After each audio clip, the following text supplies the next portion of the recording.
तो हम स्टार्टिंग में देखते हैं कि एम सॉल की बॉस बता रही है जो कि एक्टर उनकी मूवी में काम कर रहा था वह अब जा चुका है, इसलिए अब किसी और दूसरे एक्टर को चूज करना होगा। लेकिन एम सॉल का सारा फोकस अपने मोबाइल पर था कि कैसे सियोन जाए कि मीम बन चुकी है, वह भी मेरी वजह से। इसलिए एम सॉल को बुरा फील हो रहा था।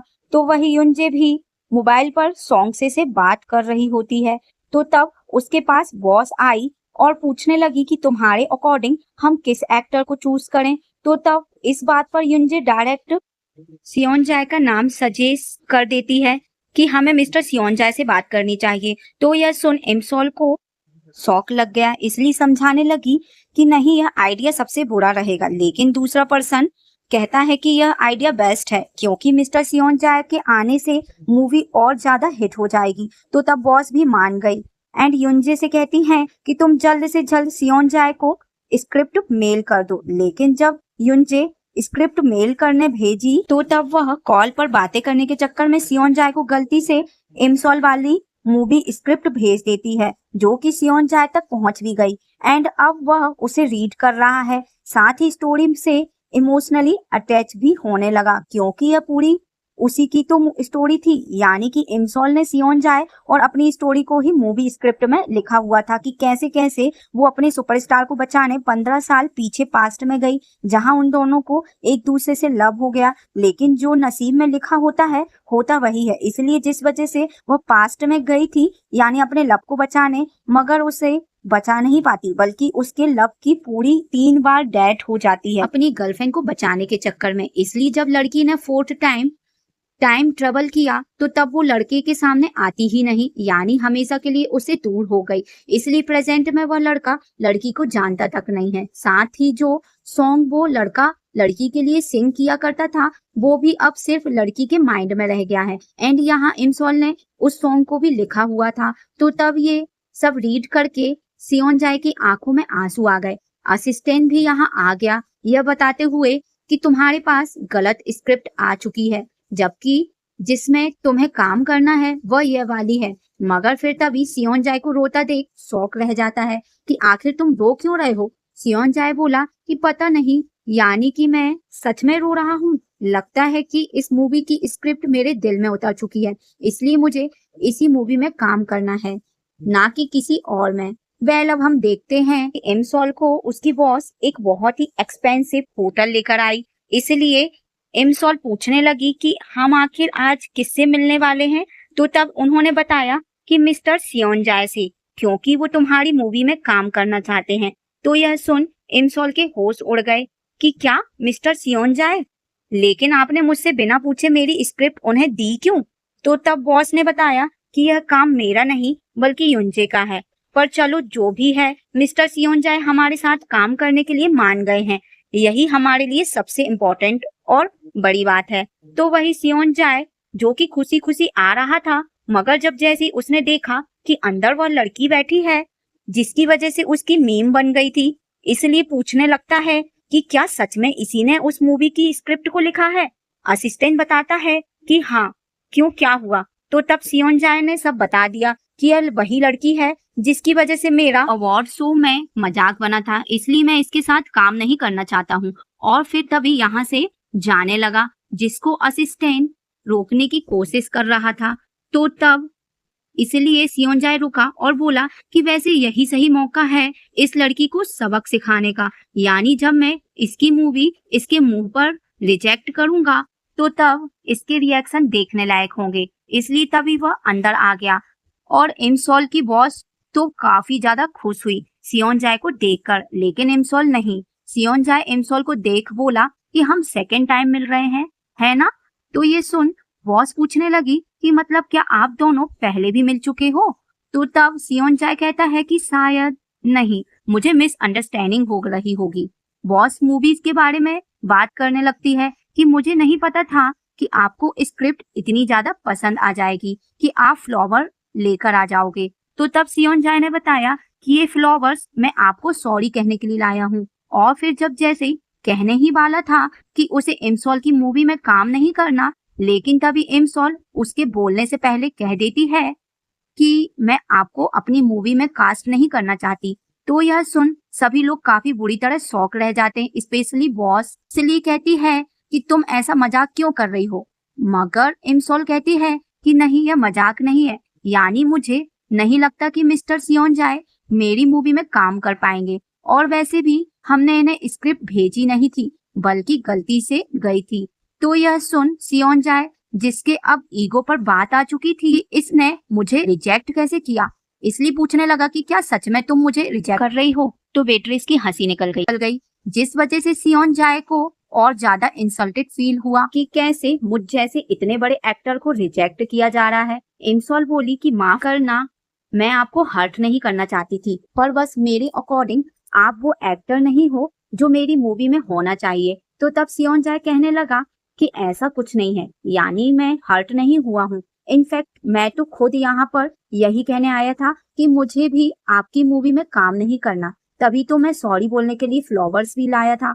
तो यह सुन इमसॉल बोली कि यह तो और भी अच्छी बात है कि हम दोनों एक ही जैसा सोच रहे हैं, इसलिए अब आप कभी उस मूवी के लिए हाँ मत करना जिस पर मेरा नाम लिखा हो, यानी मैं सिर्फ इस मूवी में नहीं बल्कि अपनी किसी भी मूवी में आपके साथ काम नहीं करना चाहती हूँ। तो यह सुन इमसॉल की बॉस के और ज्यादा होश उड़ गए। तो वही असिस्टेंट भी हैरान था कि कैसे ये लड़की नॉन स्टॉप सियोन जाए की इंसल्ट करती जा रही है। सियोन जाए हैरानी से पूछने लगता है कि क्या तुम सच में मुझसे इतनी ज्यादा नफरत करती हो, क्या तुम्हें मेरा हैंडसम फेस बिल्कुल भी पसंद नहीं। इमसॉल बोली कि बस मुझे टैलेंटेड एक्टर्स के साथ काम करना है, इसलिए अगर आपको मेरी बात पूरी लगी तो मैं दोबारा से सॉरी कह देती हूँ। अब मुझे कुछ काम है, इसलिए मुझे यहाँ से जाना होगा, और फिर तभी यहाँ से चली गई। तो तब बॉस कहती है कि माफ करना, शायद आज इस लड़की ने अपनी दवाई नहीं खाई, बेचारी दिमाग से थोड़ी पागल है ना, कोई नहीं, मैं उसे अभी वापस लेकर आती हूँ। और फिर तभी खुद भी इमसॉल को पुकारते हुए यहाँ से चली गई। तो तब सियोन जाए, जो कि अभी तक ऐसे बनकर दिखा रहा था कि जैसे उसे कोई फर्क नहीं पड़ा हो, लेकिन अब जोर से हंसता है, यह कहते हुए कि क्या यह कोई मजाक हो रहा है जो इस लड़की ने मुझे मेरे फेस पर मना कर दिया। तो तब असिस्टेंट बोला कि शायद बॉस अब वो वापस भी नहीं आने वाली, इसलिए अब हमें यहाँ से चलना चाहिए। तो यह सुन सियोन जाए भी चलने के लिए मान गया, जिसके बाद अब नेक्स्ट सीन में हमें दिखाया गया कि इमसॉल उदास है सियोन जाए को मना करने के बाद, लेकिन फिर खुद को समझाने लगी कि मैंने एकदम ठीक किया, यानी अब सियोन जाए मुझसे नफरत करने लगेगा एंड मुझसे दूर रहेगा। तो वही सियोन जाए, जो कि अभी तक इमसॉल के ही बारे में सोच रहा है, यह कहते हुए कि इस लड़की को पहले से तो नहीं पता था कि मैं उसको रिजेक्ट करने वाला हूँ, जो उसने मेरे बोलने से पहले मुझे मेरे मुंह पर रिजेक्ट कर दिया। तो तब असिस्टेंट कहता है कि नहीं, मुझे तो ऐसा नहीं लगता, यानी मुझे तो यह लग रहा था कि जैसे उसने सालों पहले ही सोच लिया था कि वह आपको रिजेक्ट करेगी। तभी तो देखो, हम जैसे रूम में गए थे तो उसका मूड अपसेट था। तो तब सियोन जाए कहने लगा कि इस लड़की की ही चॉइस खराब है। असिस्टेंट कहता है कि वैसे अगर आप ज्यादा ही क्यूरियस हो रहे हो यह जानने में कि उसने आपको रिजेक्ट क्यों किया, तो आपको मिस इमसॉल से बात कर लेनी चाहिए एंड रियल रीजन पूछना चाहिए। तो तब सियोन जाए बोलता है कि मैं पागल थोड़ी हूँ जो उससे दोबारा मिलूं, यानी मैं मरा नहीं जा रहा हूँ उसकी मूवी में काम करने के लिए जो इतना ज्यादा नीचे गिर जाऊं। लेकिन नेक्स्ट सीन में हम देखते हैं कि इमसॉल जब जैसे अपनी कंपनी से बाहर आई तो तब सियोन जाए उसके आने का वेट कर रहा था उससे बात करने के लिए। तो तब इमसॉल कहती है कि मुझे आपसे कोई बात नहीं करनी है, क्योंकि मुझे जो भी कुछ कहना था वो मैं कह चुकी हूँ। अगर आपको कुछ और बात करनी है तो वह आप मेरी बॉस से कर लो। और फिर जब जैसी जाने लगी तो तब सियोन जाए इमसॉल का रिजाइन लेटर रीड करना स्टार्ट कर देता है, यह कहते हुए कि अगर तुम मेरे साथ बात करने नहीं चली तो मैं यह तुम्हारी बॉस को दिखा दूंगा कि तुम उनको कौन कौन सी गाली बकती हो। तो तब इमसॉल को मजबूरन सियोन जाए के साथ जाने के लिए मानना ही पड़ता है, क्योंकि वह अपनी जॉब को खोना नहीं चाहती है। जिसके बाद अब हम इन दोनों को उसी होटल में देखते हैं जहां सियोन जाए पहले भी इमसॉल को लाया था एंड उस टाइम कैसे इमसॉल की फिक्र कर रहा था, यह सब इमसॉल को याद आ रहा होता है, इसलिए वह दुखी होने लगी। सियोन जाए इमसॉल से डायरेक्ट पूछता है कि मुझे असली रीजन बताओ कि मैं क्यों तुम्हारी मूवी में काम नहीं कर सकता हूँ। मैंने तुम्हें गलती से चोर समझ लिया था इसलिए, लेकिन देखो गलती तुम्हारी भी थी, क्योंकि तुम्हारी वजह से मेरी अवार्ड सेरेमनी में इंसल्ट हुई थी जब मैं स्टेज पर गया था।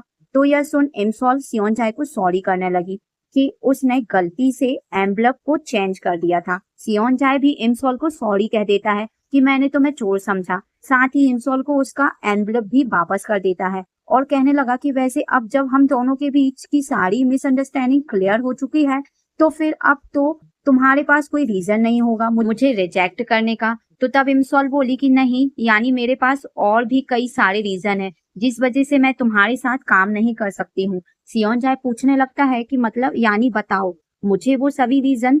तो तब इमसॉल बोली कि मेरे अकॉर्डिंग तो मेन एक्टर के रोल के लिए ठीक नहीं।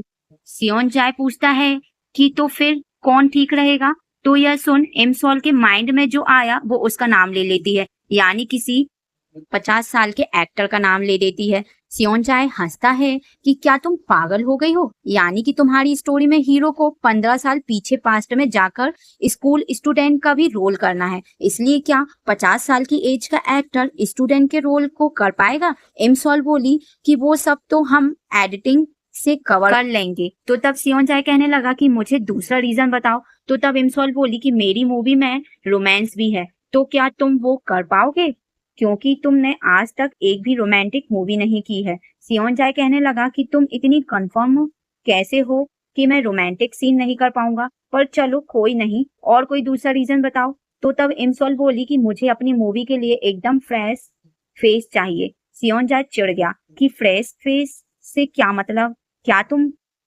फिश खरीदने आई हो, और क्या यह मछली बाजार है। इमसॉल बोली कि एक रीजन और भी है, और वह यह है कि मैंने अपनी राशि देखी थी जिसमें लिखा था कि अगर मैं ऐसे पर्सन के साथ काम करती हूँ जो कि हॉर्स एयर में पैदा हुआ था तो तब मेरे सभी काम बिगड़ जाएंगे और कोई भी मूवी हिट नहीं जाएगी बल्कि फ्लॉप हो जाएगी, इसलिए मुझे तुम्हारे साथ काम नहीं करना। सियोनजाए कहता है कि हम सिर्फ साथ में काम करेंगे, ना कि शादी करने वाले हैं, जो तुम इतनी डिटेल्स में जा रही हो। और अगर और कोई भी रीजन बचा है मुझे रिजेक्ट करने के लिए तो तुम वो भी बता दो। ऐसा लगता है कि मैं तुम्हें सच में बिल्कुल भी पसंद नहीं। तो तब इमसॉल कहती है कि मैं बस यह सब हमारे भले के लिए कर रही हूँ, और वैसे भी जो चीज हमारे लिए नहीं है हमें उससे कैसे भी करके दूर रहना चाहिए। इसलिए अब अगर आपके क्वेश्चन खत्म हो गए हों तो क्या मैं जा सकती हूँ।